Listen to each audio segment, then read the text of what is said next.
Hey, everybody. Thank you so much for watching yet another great interview in our virtual summit. Today, we're talking to Mark Fowler, and he has a book called Revolutionary Conversations, and he's from Stowe Management Company. And today, we're going to be talking about the importance of communication when it comes to all sorts of different aspects. So, without further ado, Mark, please tell us who you are, what you do, and a brief little intro into what we're going to be talking about. Well, Mark Fowler, Mark H. Fowler, a CPA and a certified management consultant.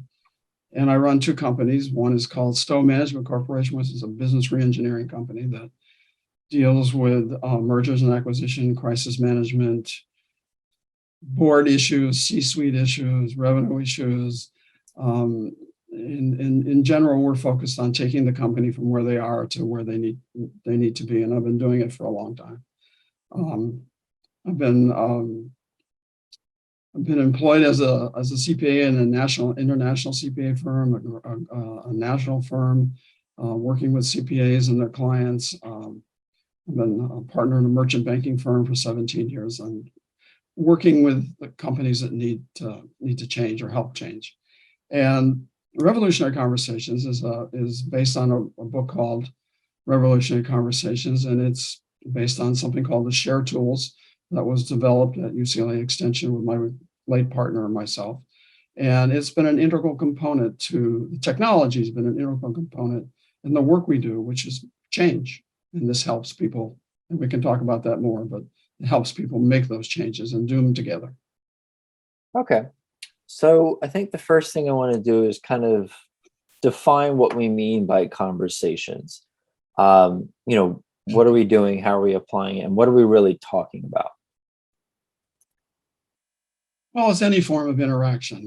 The unique part of Revolutionary Conversations, which many times we've brought it into our clients and taught them the technology, even before we had the book. We're looking to put people on the same page. One of the things that I learned in my early days of reengineering companies was that we spent too much time trying to herd cats to get people to move forward together, to appreciate what other people did.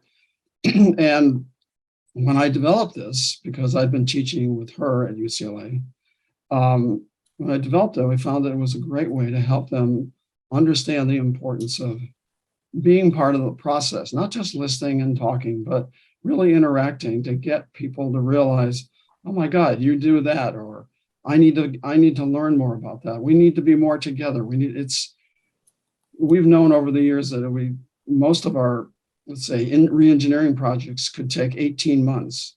Using the conversation technology, we can take it down to 9 months.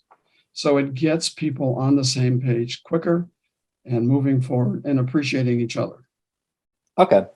And to fully put this into perspective, let's kind of give a few examples of side effects of not having this communication, these conversations, these, getting on the same page.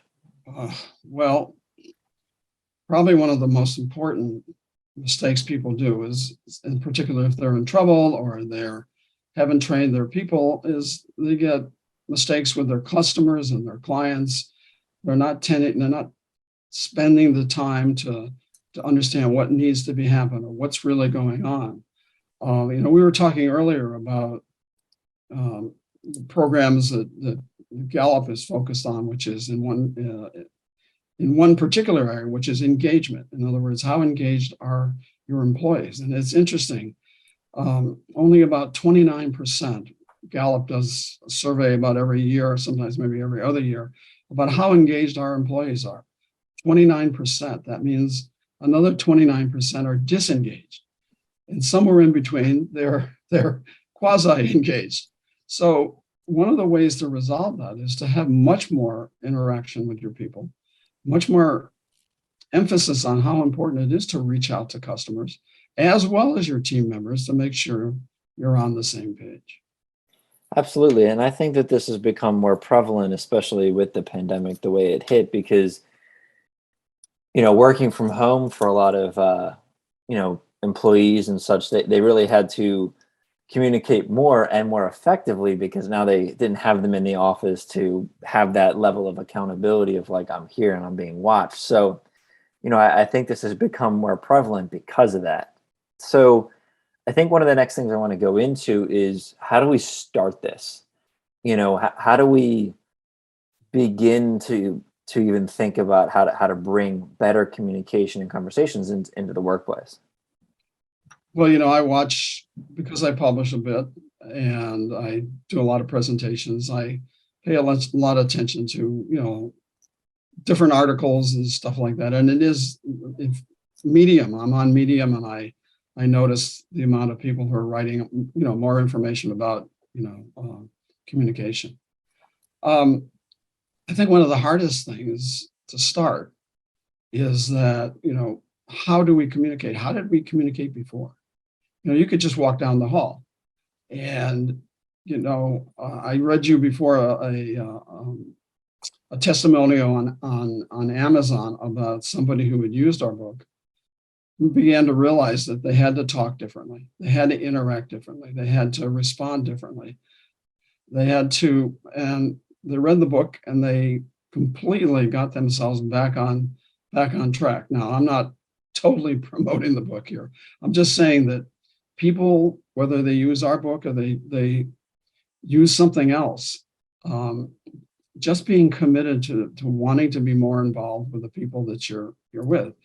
It's too easy on Zoom to think, well, I'll get that later, as opposed to seeing the person go by the hall and say, I got to talk to so and so.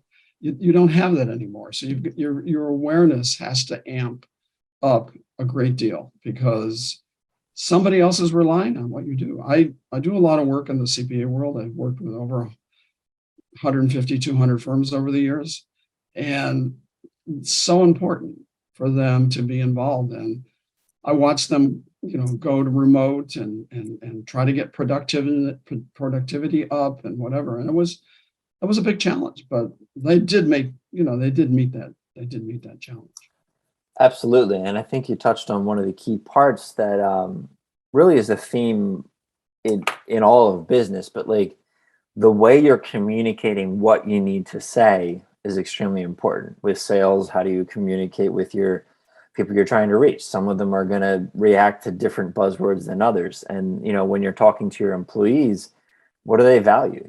How are you telling them to do their work, or how are you showing them how to do their work? And, it's definitely a theme that is relevant in all of business, but also a very good thing to point out that if you're having trouble with your employees or communicating in some fashion, it might not be communicating more, it might be how you're doing it. So, One of the things that Gallup doesn't do, and I'm not criticizing, but they don't rate management's engagement either, Mhm. which would be nice because, oftentimes management's too busy, or they Mhm. believe they're too busy to make that happen. One of the things we do in the turnaround or crisis management workplaces is to engage them more, and to Mhm. engage management at a much higher level with the people that they have and help them have those conversations. Well, I can reflect back one time. It was about a $300 million plus company, 9 offices and whatever, and they got in really serious trouble. So I brought in 90 people from around the organization, and we sat there for 3 days, and all we did was talk and interact, and we recorded it, and we took notes and whatever. But by the time those 3 days were over, we knew what was really going on, and we knew what we could do, and then we could act on it. We could go to the how. A lot of times, if you're not spending time interacting with people, you don't know what exactly is going on, but you feel compelled to do the how, to do the tactical, and you make a lot of mistakes. You just do. So Mhm. And I think that bringing in the management and letting them understand that it does really roll downhill unless they communicate with the people they're in charge of, unless those people are going to communicate with the other people they're in charge of, and then less that the people who are supposed to be interacting with the general public are even going to communicate. And so you can see how it really compounds. So I think the next thing I want to kind of get into is how do we start, um, like we've identified the problem, that you can have and the issues that can develop because of it. So how do we start putting together a plan? How do we start implementing talking more, and how do we practice it? Well, like I mentioned that testimonial, somebody read our book, they could be reading other books to help them begin that process. When we did it, we already had our guns and bullets in our, and we already had the ammunition to make a lot of this happen. But one of the things that they can do, from an owner perspective is, and I think a lot of companies are beginning to see this, is that because they don't see the people as often as they used to, they need to make a concerted effort to either meet them in person, or do a round table of some kind, or get them to also talk to their people. And it's got to be talk with, I don't know if you're familiar with Mary Parker Follett, who invented the whole concept of management. She had one very important thing, and she talked about it's not power over, but power with. And so we have a tendency in our businesses today to be power over. In other words, we are the drivers, as opposed to we're doing this together. And beginning to realize that you're missing these people, you need to begin to realize that it needs to be more of a we than an I, and reach out. And the technology of communication can come from a variety of different places, but you want to commit to the fact that we're going to talk together. Mm-hmm. Absolutely. Awesome. There isn't, when I go into a company, sometimes I have to run them, and I have had to run them. I meet people, I get them in a room, we talk. I'm a stranger. I have to disabuse them of the fact that I'm not with them. I'm really with them. We're here to do this together. And the same thing goes with the owner. If the owner doesn't spend some time to let them know, or do what I have done, which is sit with them, they haven't got a clue what you're doing. Yeah. And a business changes every day. You can't go home, watch TV, have dinner, go to bed, and come back the next day and expect your business, except occasionally, that something different hasn't happened. I mean, look at Florida, for God's sakes. I mean, yeah, look what happens in 2 days, Exactly. And you also have to pay attention to the fact, and this is a humbling thing. My late partner, Gloria, was married to a very famous playwright. And he said, there's only two always in this world. People always love Italian food, and they always do what they want to do. And people do, you have to understand that people want to do things. And it's also a real benefit, because if you can tap into them and what they want to do, you can bring them alongside. But if you ignore them, they're still going to do what they want to do. Yeah. Yeah. And I think understanding the way that people interact, whether it's employees or customers, is important when developing whether you're communicating, because it's going to be different. If you have a employee staff that's older, or you have an employee staff that's younger, or if you're in the city, or if you're in the suburbs, like the different ways that people interact in culture, and it's going to change the way that communication happens. So understanding all of that and doing that research and figuring that all out is definitely important. So, we got to the point where we're kind of talking a little bit about how to bring this in, and we've mentioned a couple different ways. So, how do we keep it going once we get that communication? Because I know that a lot of people in general get excited, they do well, and then they kind of tail off, and then you have businesses will roll something out, but then they'll kind of like have something else become like the new thing. So how do we maintain this level of communication or kind of communication so that it remains effective? That's a very good question. One of the things that we tried to do and still do is probably more through the communication process than anything else, was to get people to focus on always creating value in some way, being consistently creating value, and hope that the whole team realizes that they can add value. They can add value every day. Matter of fact, I have a podcast that's called Always Creating Value, and I've interviewed people from all walks of life, and particularly in business, about how they have done that and what motivates them. And it really boils down to education, and not just training, but reinforcing every day that it's a value proposition every day to be more interactive with the people that are important to you and are important to the business, that it isn't a disconnect, it's a connect, Hmm. and that it's always going to add more to it. Every time you sit down with somebody, you're going to learn something, and you need to pay attention to that power, that you're going to learn something new, and you're going to change and be comfortable with that change. A lot of Absolutely. people don't want to make that change, so they don't continue to go back to, you know, I've had a lot of clients who have tripled their business, and they've gotten techniques that, why would they ever leave it alone? And then you come back 2 years later. I mean, you work with them, and then you come back 2 years later, and that didn't really work. Right? We took you from 8 million to 20 million, and it worked there. Why doesn't it continue to work? Yeah. And that So, touches on a very good point where companies need to see this as a place, like as a lead gen source, as a return on investment, like anything else in the company.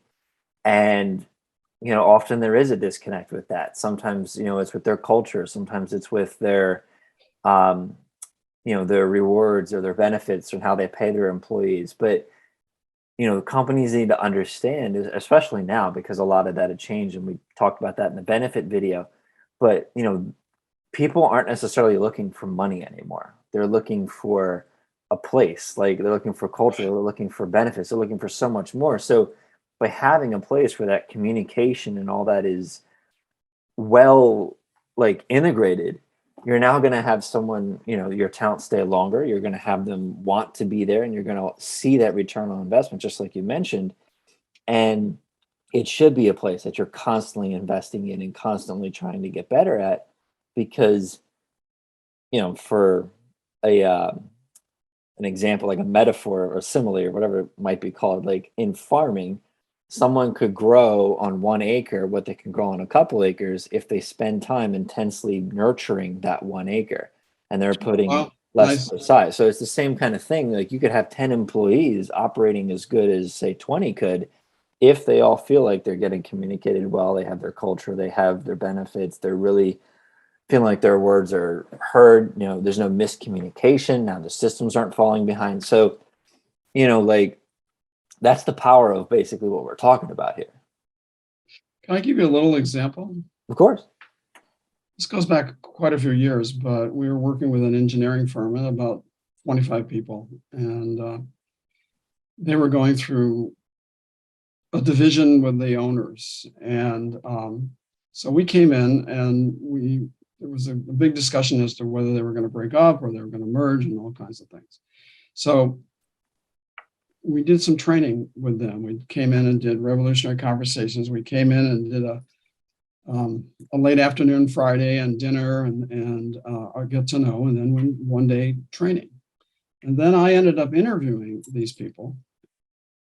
And one of the things that happened was the material and the training that we did with the retreat opened them up in a way that they knew how to talk to me better, more effective. And I knew how to talk to them more effectively. What came out of it was almost all of them wanted to help run the business. They felt, and they looked at how much they enjoyed this business, and they looked at the owners and they said, they're going through their stuff. We want to help. So what we did, we created a whole compensation and incentive plan where the managers, not the owners, senior managers, they took a salary cut and got a bigger incentive cut. And in the end, doubling their revenue, their income, and ending up over the next 3 or 4 years, doubling the revenue of the company because they took over while we had to deal with the owner issues. And here was the situation. We tapped into what they wanted to do and we put a box around it, put the details together. And for the next 4 years, they ran that company. The owners got themselves in some really big governmental problems. The FBI showed up one day with guns in their, not in their hands, but they had their guns. And we ended up having to deal with that. But at the same time, it was those people who felt that they could communicate better and be better. They got on their bus. We just got the bus for them. Mhm. They got on that bus. Yeah, that's awesome. So we unpacked a lot about the value of it, how you would implement it, some ideas on rolling it out. Obviously, there's a lot of stuff that, people would need to do for intricacies of everything. But, I think we really covered, what it is, why it's important, and, understanding how to bring it together. So I think before we kind of get into some actionable steps of, first things that people might be doing to kind of get into this, is there anything else that you think we should cover on all this? Well, you talked about how. Mhm. And I have a little example of a young company. I was about 12 years old, but it was doing about 20 million. And it was very family. It was entertainment driven. And I came in and I interviewed them because of those family issues. I only interviewed them by sent them a survey they gave me back, and occasionally I would call them to close it, kind of close the loose. But I didn't get engaged because I felt like it was such a, I don't know, it was just intuition. Anyway, we did a retreat, and when I was finished, I realized that this was a very successful business and had a lot of great things, but they didn't talk to each other. So there were 7 departments, and I said, I want you to each department to take 2.5 hours and talk to the rest of the departments. It'll take you 2 or 3 days to do this. I don't want you to do 2 hours. I want you to do 2.5 hours. Tell them what you do. Tell them how important the other departments are to them, and tell them how important you are to them. So they did it. And we went from 20 million to almost 38 million in 18 months. They all got back on the same page. I stayed on the board for another 12 to 13 months. I came back for a party. 2 years later, everybody was celebrating. And this woman comes to me and she said, I don't remember if I'd interviewed her or not, or she was involved, but she came to me and she said, things are so good. It's just like before so-and-so, the owner's wife passed away. What the owner's wife was doing was she going around each department and making everybody feel good between the cookies and the cakes and the I love yous and the whatever. And when she died, all of that interaction went away. And so I didn't know about that. I didn't know when I came in, but people can do a pretty good job in someone on their own if they start to pay attention. His late wife, was integral to making that whole company work.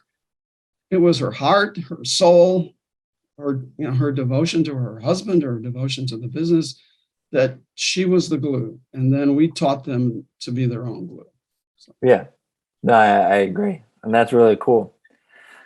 So, what are some actionable steps? We're just looking for like 1 or 2 that people can do to really start this whole process. Put like just, with everything that we've talked about, what are some first things that they should do?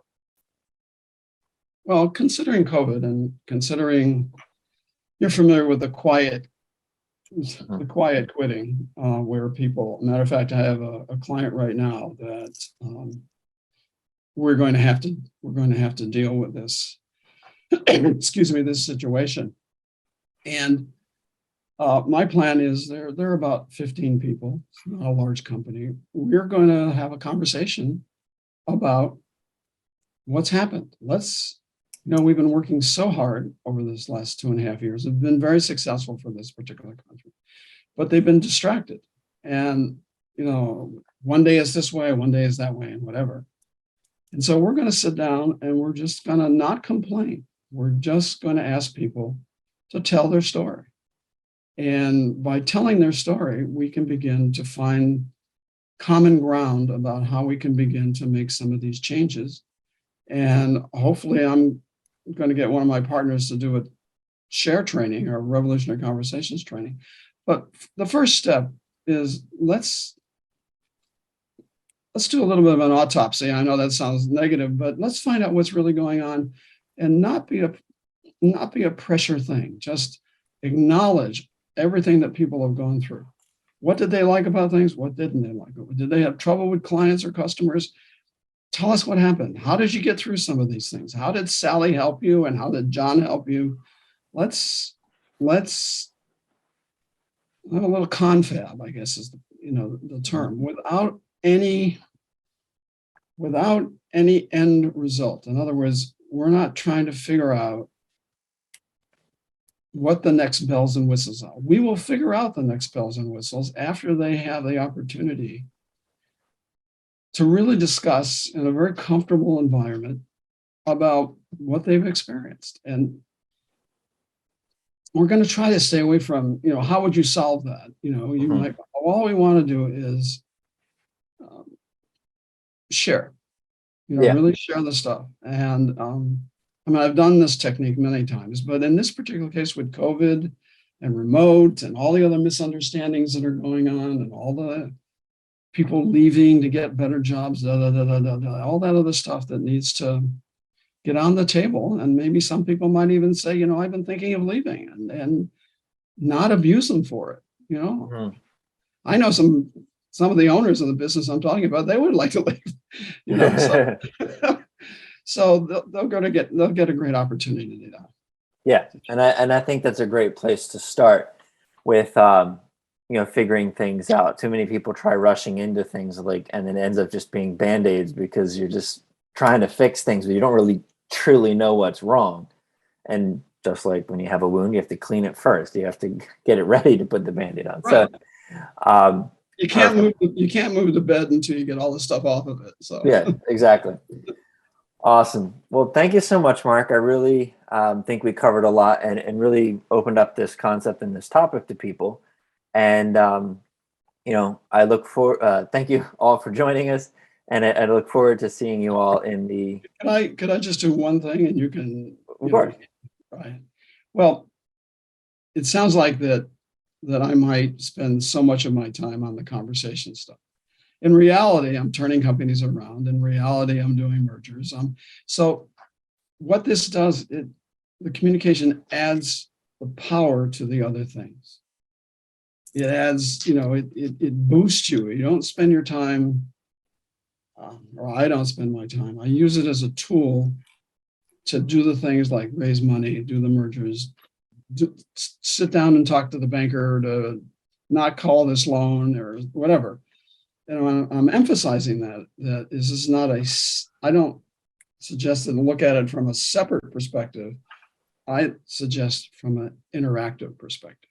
You're using a powerful tool to do the work you need to do. Whether you're running that business or you're an advisor or a consultant, use those tools to be more effective at what you do, and then they become more effective.